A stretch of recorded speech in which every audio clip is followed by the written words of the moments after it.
Love, light, and blessings. This is Shamanic Arawak Priestess here.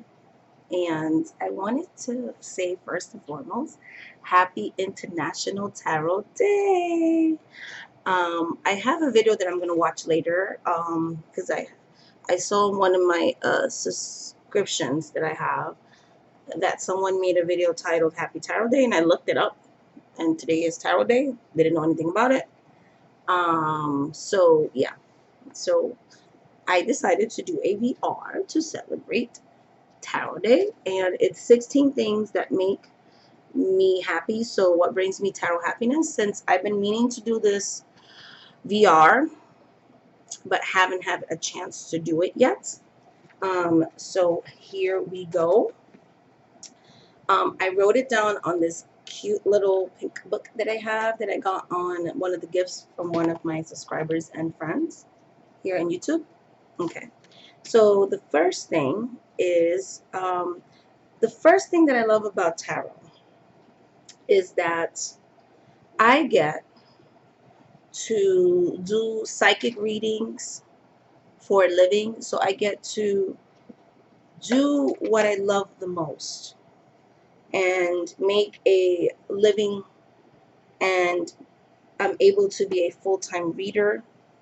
And I love when my clients come back to me and say that reading really helped me, that reading really resonated with me, your predictions came true, and things of that nature. I love to hear the testimonials and the feedbacks from my clients. I love when I'm reading somebody new and maybe they don't believe in psychic abilities or are scared of tarot, and they seem comfortable and the reading really resonates with them, and they're like, oh, psychics are real and this is something that's real.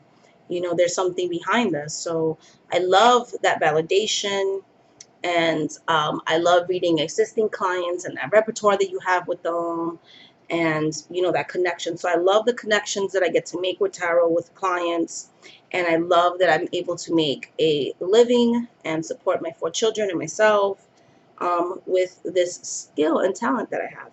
So I'm very grateful for that. Number two, I love the way that there's starting to be more diverse decks. The newest deck that I got, the Mermaid Tarot, the Orisha Tarot.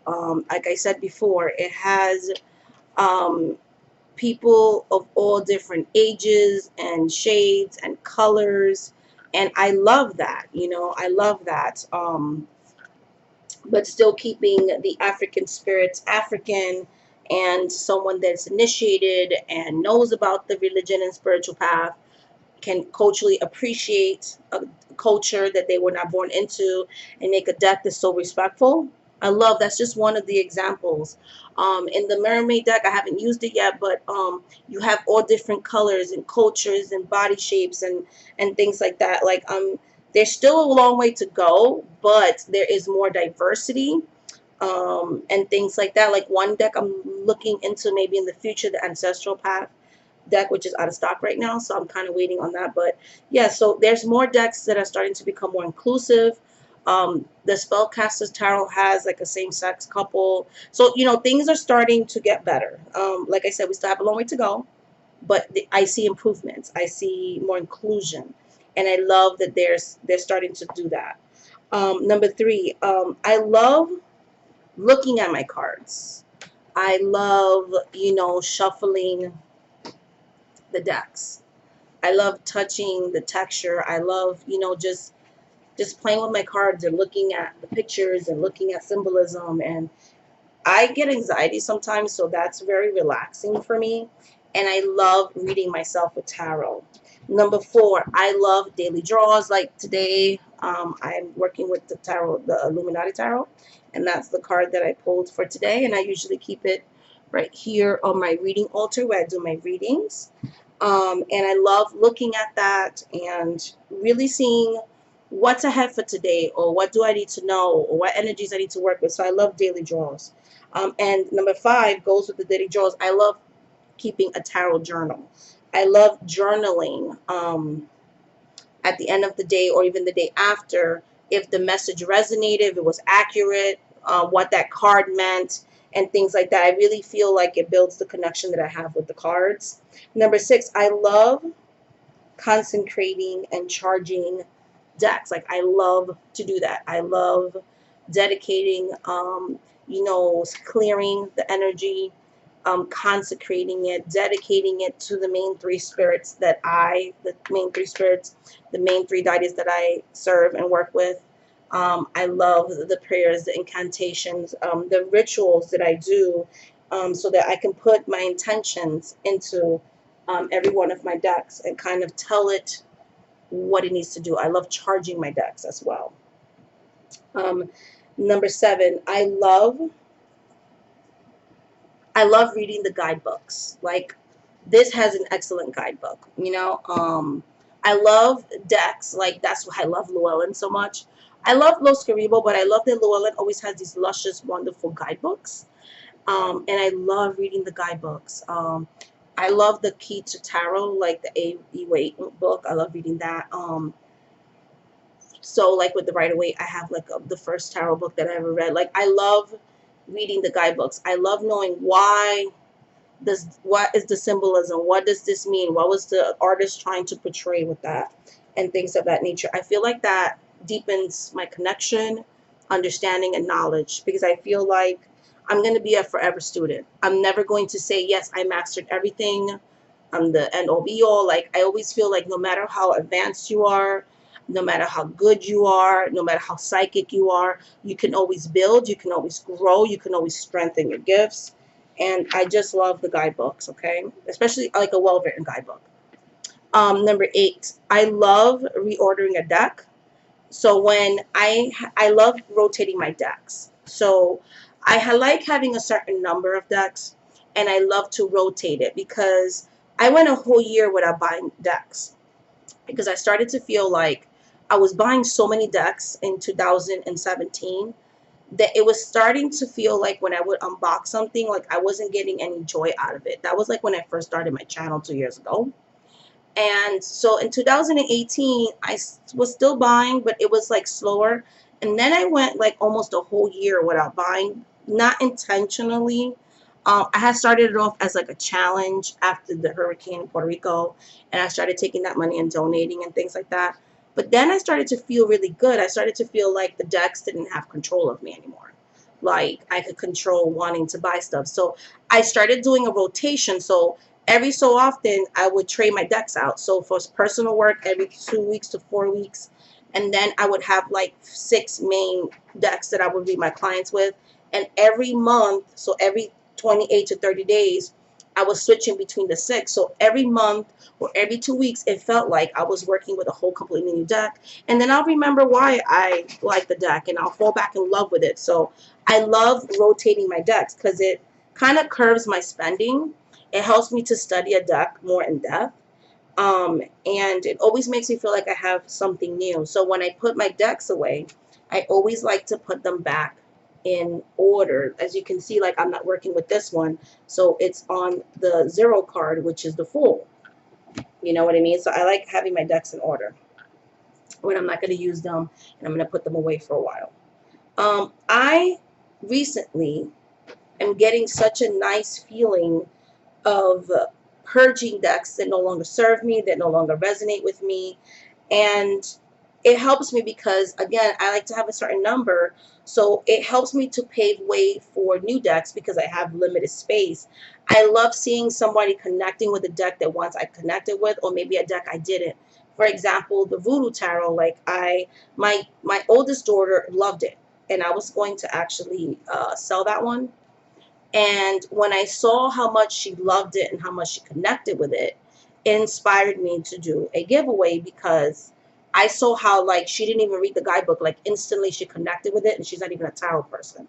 So I was like, okay, I was meant to buy this deck. It just wasn't for me. It was for my daughter because I tried and I just could not connect with it.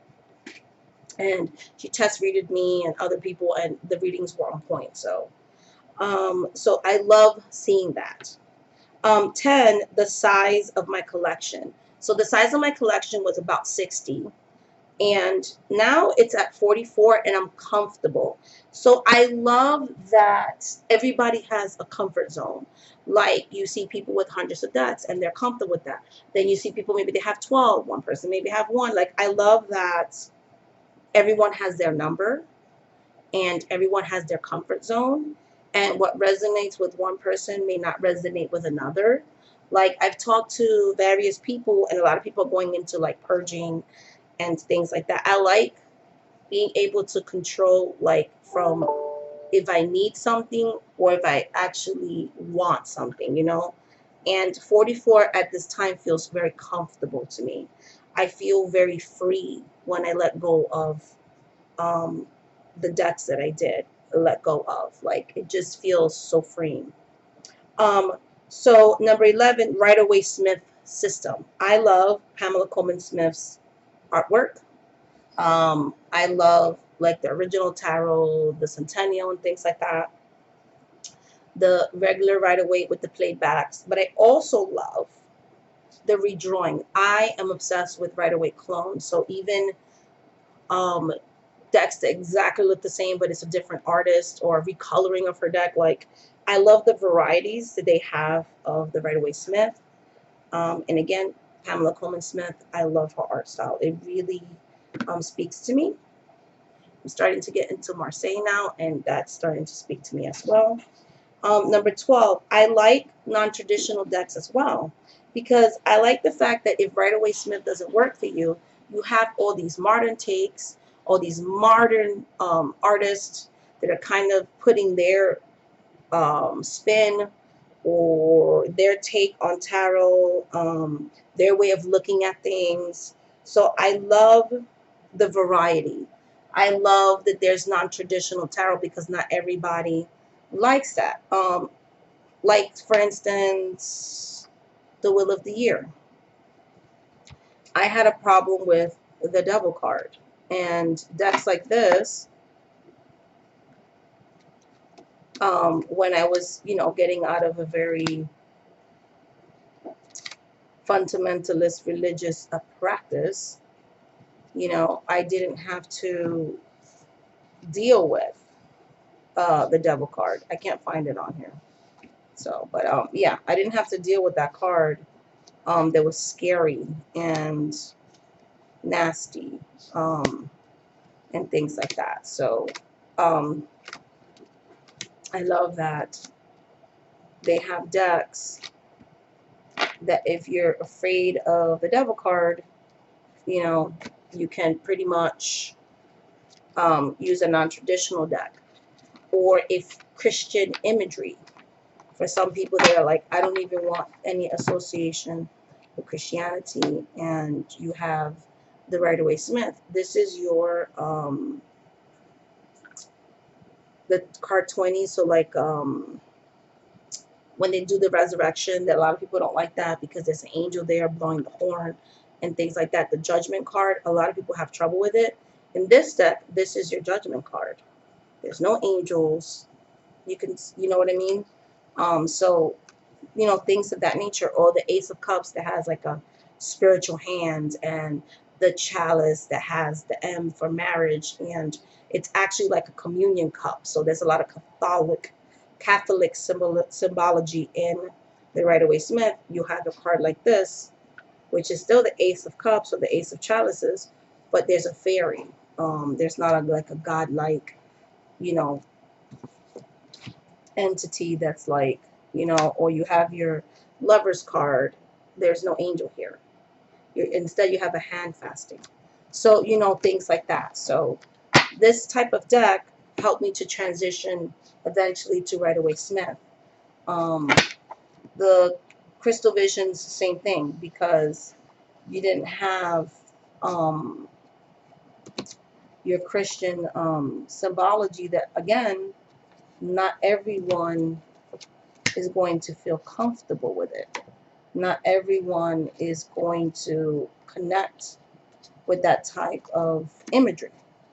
So I like the fact that they have so many, like Temperance. She just looks like a fairy. She doesn't look really like an angel. Um, things like that. So I really appreciate that for what it is, and the fact that we have so many, She doesn't have the Torah, which is a religious text. She's a high priestess, but she's more of like, non-Abrahamic and things like that. So those are just some examples of decks that don't have that Christian imagery that some people may find hard to relate to, or maybe they had a bad experience with, and things of that nature. I like the Catholicism and the Rider-Waite-Smith because I'm Catholic by tradition, so that doesn't bother me. It was just mostly the devil card because of thinking like if I use the deck, somehow I was like conjuring up Satan or something. So it's more of that. But then, that's not true, but I thought these things. So yeah, I like that. Number 13, I love studying tarot on a daily basis. I've been studying tarot since I first got into it, but really, really, really studying tarot in the last 6 years. I love studying numerology, astrology, the elements, the suits, the court cards, every symbol in the right, especially the Rider-Waite-Smith. That's a deck I've been really studying intensively and things of that nature. It's why I said I like guidebooks, because they're non-traditional decks and stuff like that. I can still study the guidebook and understand why. Like symbology is so important to me. I love studying tarot, and I've been really doing that in the last 6 years, and I feel like it just helped me to evolve more spiritually. Um, I love that for me, and this is not for everybody, a simple tarot deck to me, um, I don't have to pair it with anything. I feel like it gives me everything that I need in a reading.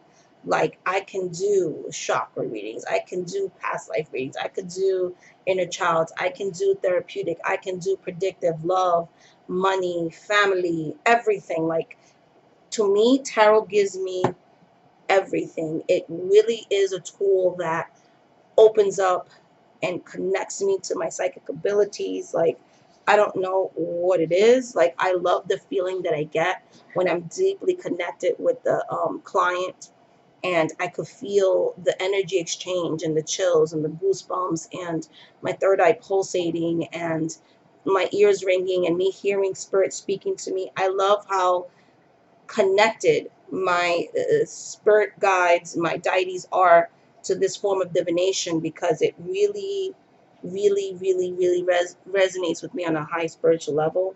And I love the connection I have with it. And I love that it's really the only thing that I need. Um, Cartomancy too.